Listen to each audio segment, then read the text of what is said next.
گھر کے اندر یعنی میرے گھر کے اندر یہ وہ شیلز ہیں جو گھر کے باہر ہیں، اس کا ہمیں کوئی اندازہ نہیں. وہ ساری سڑک کے اوپر ساری رات صبح تک، اور ابھی جب میں آپ سے بات کر رہا ہوں پھر شیلنگ ہو رہی ہے، پھر ایک اور حملہ ہو گیا. تو میں اپنی قوم کے سامنے ایک سوال رکھنا چاہتا ہوں کہ یہ کون سا میں نے اتنا بڑا جرم کیا تھا کہ میرے گھر کے اوپر حملہ، کبھی کسی پولیٹیکل لیڈر کے گھر کے اوپر اس طرح شیلنگ نہیں ہوئی. اور وہاں عورتیں تھیں، ہمارے نوجوان تھے، ان کے اوپر جس طرح اٹیک کیا گیا، اس کی کوئی تو کیا وجہ تھی؟ میرا جرم کیا تھا؟ جرم یہ تھا، ذرا میں آپ چاہتا ہوں غور سے سنیں میرا جرم کیا تھا. ایک کیس لگا ہوتا ہے توشہ خانہ کا، جو توشہ خانہ کا کیس میرے اوپر ایک الزام لگایا گیا، اور شکر ہے اللہ کا کہ وہ الحق ہے، وہ توشہ خانہ کا سب کے سامنے اب ریکارڈ آ گیا. میں چیلنج کرتا ہوں کہ جب یہ کیس سنا جائے گا، اگر کسی نے ساری چیزیں جائز طریقے سے، یعنی جائز طریقے سے، توشہ خانہ کا مطلب ہوتا ہے کہ جو آپ پریزنٹ آپ کو جب گفٹس ملتی ہیں تو ان میں سے جو آپ رکھنا چاہتے ہیں ایک قیمت ادا کر کے لے لیتے ہیں، وہ آپ کی پراپرٹی بن جاتی ہے. یہ توشہ خانہ ہے، اور یہ 70 سال سے یہی ہے. اور یہ جو کہتے ہیں کہ وہ اچھا جی وہ آپ کو کوئی بڑا تحفہ ملا تھا، اسٹیٹ گفٹ، جو آپ چیز خریدتے نہیں ہیں توشہ خانہ کی، وہ آکشن ہو جاتی ہیں، وہ کوئی عجائب گھر میں نہیں رکھی جاتی. تو میرے اوپر پورا انہوں نے میڈیا ٹرائل چلوایا، اسی کے اوپر کیس کر دیے، اور اب اللہ کا کرم ہے کہ ان ساری چیزیں ان کی سامنے آ گئی ہیں. اور ابھی آپ کو پتہ چلے گا جب وہ دیکھیں گے کہ انہوں نے چوری کی ہے توشہ خانہ سے، اور انشاءاللہ وہ سامنے آ جائے گا. اب توشہ خانہ کا کیس لگا F8 کی کچہری میں. F8 کی کچہری میں 2 دفعہ بم دھماکے ہو چکے ہیں. وہ اس کو آپ کی جو سیکیورٹی ہے وہ پروٹیکٹ ہی نہیں کر سکتے. وہ جگہ ایسی ہے کہ وہاں وکیل بھی شہید ہوئے، وہاں ججز بھی شہید ہوئے، ادھر ہی جب 2 دفعہ دہشت گردی ہوئی.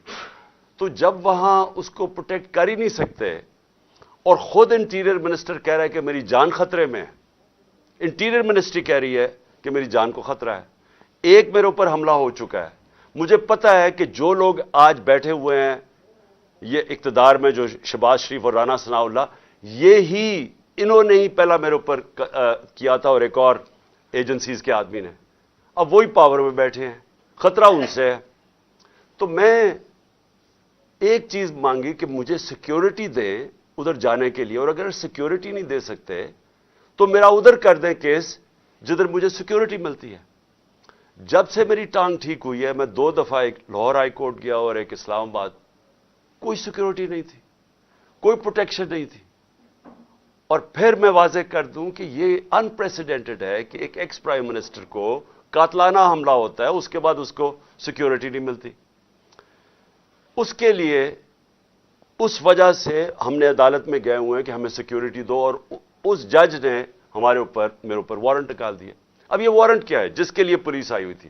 میں یہ ذرا سارا آپ کو سمجھانا چاہتا ہوں کہ یہ جو ساری ابھی بھی شیلنگ ہو رہی ہے، یہ پولیس کا اور کوئی کام نہیں ہے، پوری فوج کی فوج آئی ہوئی ہے، رینجرز آئے ہوئے ہیں کہ اس طرح کوئی دہشت گرد یا زمان پاک میں بیٹھا ہوا ہے.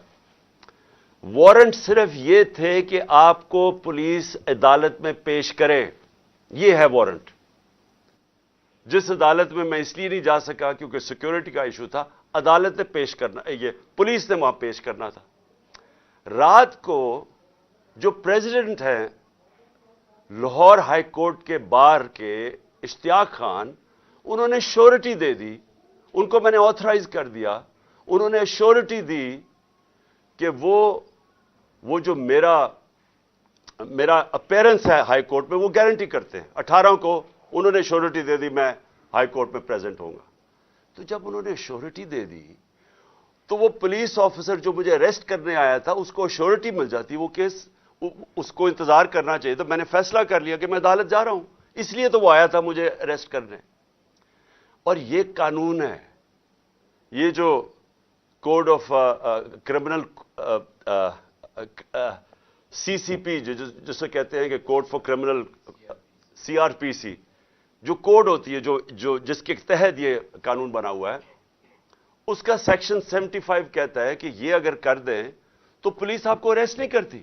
تو وہ رات لے کے پھر رہا اشتہا خان یہ اب شیورٹی, اور پولیس والا ہی نہیں مل رہا. وہ کیوں نہیں مل رہا؟ کیونکہ انہوں نے فیصلہ کیا ہوا تھا میرے اوپر یہ اٹیک کرنے کا.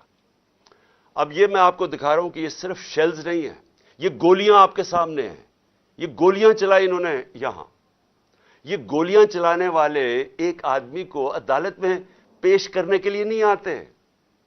ان کے عزائم, یہ جو اوپر سارے بیٹھے ہوئے ہیں جنہوں نے پہلے ہی مجھے قتل کرنے کی کوشش کی تھی, ان کے عزائم یہ نہیں تھے کہ عمران خان نے یہ عدالت میں کہ وہ کہہ رہا ہے کہ میں پہنچوں گا, اس کے باوجود یہ حملہ کر رہا ہے اور ابھی تک حملہ ہو رہا ہے.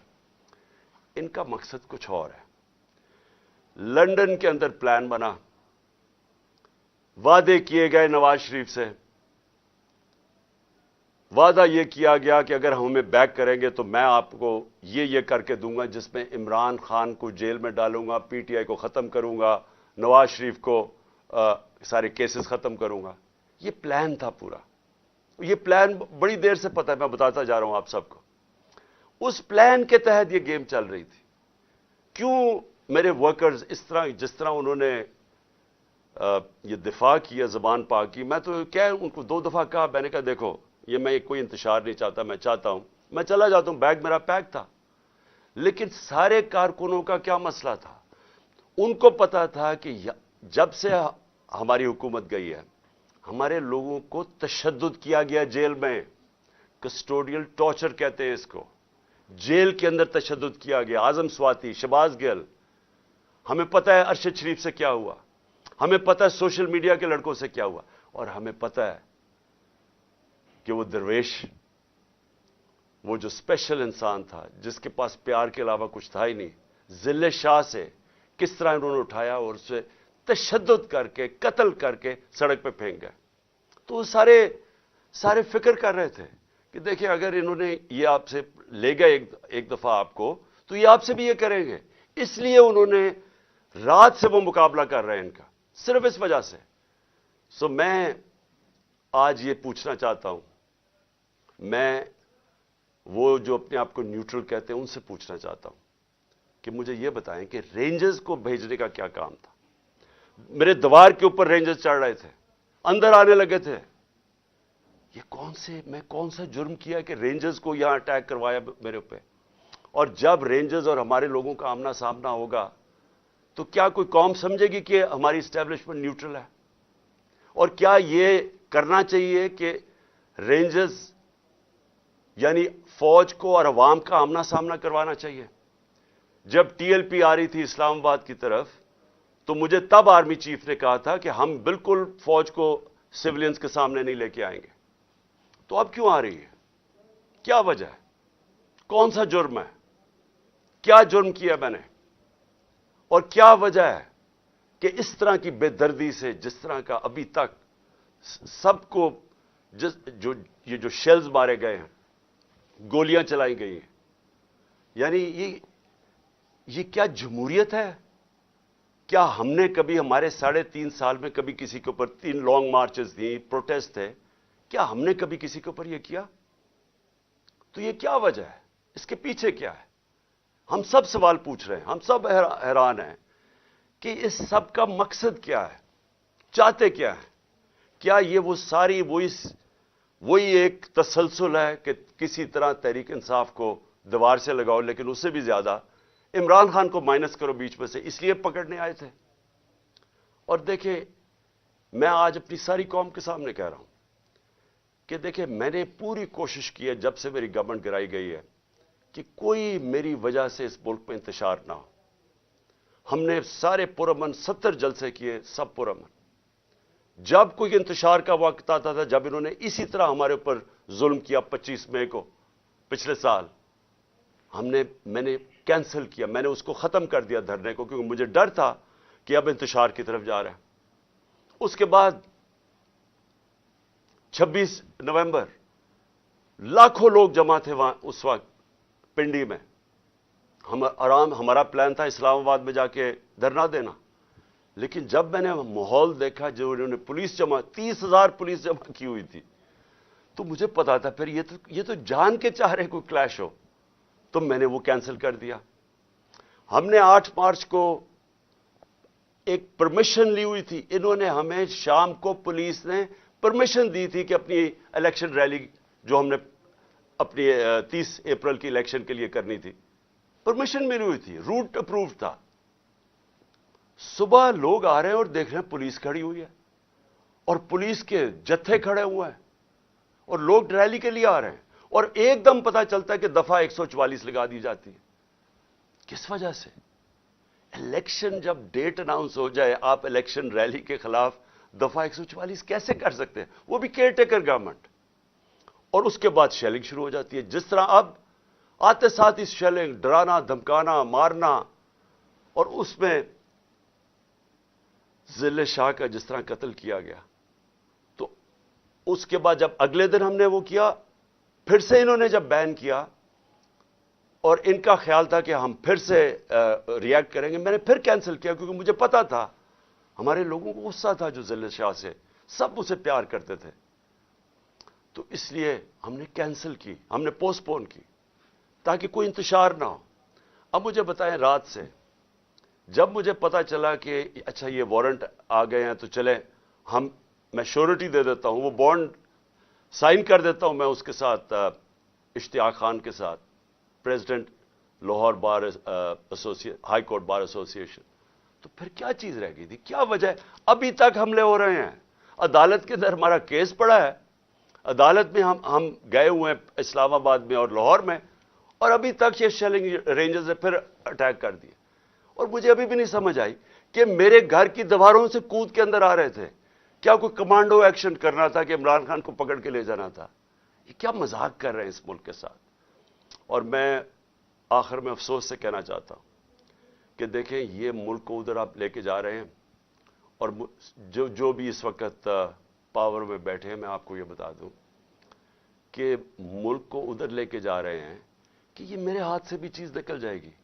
اب یہ جو لڑکوں نے, یہ تھوڑے سے تھے, جس طرح انہوں نے وہاں کھڑا ہو کے ٹیئر گیسنگ سب کے باوجود, اتنی بھاری پولیس کی نفری اس کے سامنے کھڑے ہوئے ہیں, صرف اس خوف سے کہ چیئرمین کو اٹھا کے لے جا کے یہ پھر جیلوں میں تشدد کریں گے. اور خوف یہ ہے کہ انہوں نے قتل کرنے کی کوشش کی تھی اور یہی اب جیل میں لے کے جا رہے ہیں. کسی کو اعتماد نہیں ہے ان مجرموں کو, یہ جرائم پیشہ لوگ ہیں, کسی کو ان کے اوپر اعتماد نہیں ہے. تو میں سوال یہ پوچھتا ہوں کہ جو اس وقت اقتدار میں بیٹھے ہیں, جو پاور میں ہیں, جو پاور کنٹرول کرتے ہیں پاکستان کی, اور وہ یہ نہیں ہے یہ جو رانا ثناء اللہ اور یہ جو شہباز شریف ہے جن کے پاس پاور ہے, کیا کوئی فکر ہے آپ کو پاکستان کی؟ کیا آپ کو فکر ہے کہ یہ ملک جا کدھر رہا ہے؟ کیا آپ کو فکر ہے کہ میں اگر آپ جب بھی مجھے پکڑ لیں گے کیا ہوگا؟ جیل میں چلا جاؤں گا. زندگی موت اللہ کے ہاتھ میں ہے, عزت ذلت اس کے ہاتھ میں ہے. کیا کر لیں گے آپ؟ اور زیادہ پارٹی طاقت میں آئے گی, لیکن اس کا جو نتیجے میں جو رد عمل آئے گا وہ کیا فائدہ ہوگا پاکستان کا؟ کس کو نقصان ہوگا؟ جس ملک کی معیشت ابھی بیٹھ چکی ہے, بھی بیکاروں کی طرح پیسے مانگتے پھر رہے ہیں, ملک سکڑتا جا رہا ہے, مہنگائی آسمانوں پہ ہے. مہنگائی ایسی مہنگائی پاکستان کی تاریخ میں نہیں آئی. تنخواہ دار طبقہ پس گیا ہے. بیچاروں کے پاس اس وقت حالات یہ ہیں کہ ان کا 2 ہفتے کے اندر ان کے پاس تنخواہیں ختم ہو جاتی ہیں. اس ماحول کے اندر انتشار پھیلانا, کیا یہ کوئی پاکستانی سوچ رکھے؟ یہ تو کوئی دشمن ایسے کرے ملک کے ساتھ تو یہ ہمارے ہاتھ سے گیم نکل جائے گی. یہ جو حرکتیں ہو رہی ہیں, یہ میری, اب یہ جو باہر لڑکے ہیں یہ میری نہیں سن رہے. جب ان کے اوپر یہ انتشار ہو رہا ہے اور یہ جو شیلنگ ہو رہی ہے, وہ میری نہیں اب بات سنتے. وہ اب میرا کوئی کنٹرول ان کے اوپر نہیں ہے. اور جس طرح کی اب بمباری اور یہ سب کے ہاتھ سے نکل جائے گا. اس لیے میں کہنا چاہتا ہوں اپنی عدلیہ سے سب سے پہلے کہ دیکھیں, امید صرف اب ہمیں آپ پہ رہ گئی ہے. یہ جرائم پیشہ لوگ جو گورنمنٹ میں بیٹھے ہیں, یہ تو کوشش کر رہے ہیں کہ 80 کیسز کر دیے ہیں, یہ تو کیسز بڑھتے جائیں گے. یہ تو کوئی کبھی ایک عدالت کبھی دوسری عدالت, ان کی تو کوشش ہے کہ میں الیکشن نہ لڑوں, یا میں کسی جیل میں چلا جاؤں, اور یا سارا وقت الجھا رہا ہوں کیسز میں کہ کبھی ایک وارنٹ نکل رہا ہے.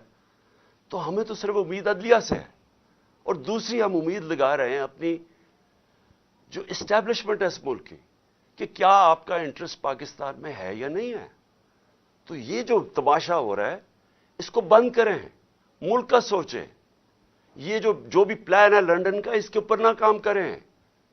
یہ ملک تباہی کی طرف جا رہا ہے. اور میری اپیل ہے آپ سب سے کہ اب اس ملک کا سوچیں. آپ جن کا جینا مرنا اس ملک میں ہے, ہمارے تو کوئی باہر نہیں جانا, میں تو کوئی لنڈن نہیں جانا جس طرح یہ سارا ٹبر اٹھ کے چلا جاتا ہے یا دوسرا اٹھ کے وہ باہر چلا جاتا ہے. ان کی تو باہر پراپرٹیز اربوں ڈالر ہیں, ہمارا تو جینا مرنا یہاں ہے. تو میرا اکیلے کو فکر نہیں کرنا چاہیے, ہر اس پاکستانی کو اس ملک کا سوچنا چاہیے جو اٹھ کے لنڈن نہیں چلا جائے گا, جس کے باہر ڈالرز نہیں پڑے ہوئے. ان سب کو سوچنا چاہیے کہ ملک جا کس طرف رہا ہے. اور اپنی عوام کو آخر میں آپ کو کہنا چاہتا ہوں, میں پھر سے آپ کو کہنا چاہتا ہوں, میں پکڑا جاؤں, جیل میں بھی چلا جاؤں, جو بھی مجھے ہو جائے, آپ نے یہ جو حقیقی آزادی کی ہماری تحریک ہے, آپ نے سب نے اس میں شرکت کرنی ہے. کیونکہ غلام قوم کا کوئی مستقبل نہیں ہوتا. یہ جو ایک چھوٹا سا طبقہ اوپر حاوی ہوا ہے, قانون کے وہ اوپر بیٹھا ہے, ہر قسم کا ظلم کرتا ہے لوگوں پہ, خوف کے اوپر ملک چلاتا ہے, سارے ملک کے وسائل کے اوپر قبضہ کر کے بیٹھا ہوا ہے, یہاں سے پیسہ چوری کرتا ہے, ہنڈی والے سے باہر بھجوا دیتا ہے. ملک کا ساری چوری کا پیسہ آج ان کے بڑے بڑے بینک اکاؤنٹس اور لنڈن اور باہر مغربی کیپٹلز میں ان کا پیسہ پڑا ہے. صرف دبئی کے اندر 20,000 پاکستانیوں نے, یہ ابھی بلومبرگ کی رپورٹ ہے, 20,000 پاکستانیوں کا دبئی میں $10.4 ارب پڑا ہوا ہے. تو ملک کیسے آگے جا سکتا ہے اگر یہ ان لوگوں کے ہاتھ میں ملک رہے گا. اس لیے میں قوم کو آج کہہ رہا ہوں کہ آپ نے پوری طرح اس حقیقی آزادی کی جہاد میں شرکت کرنی ہے. پاکستان زندہ باد.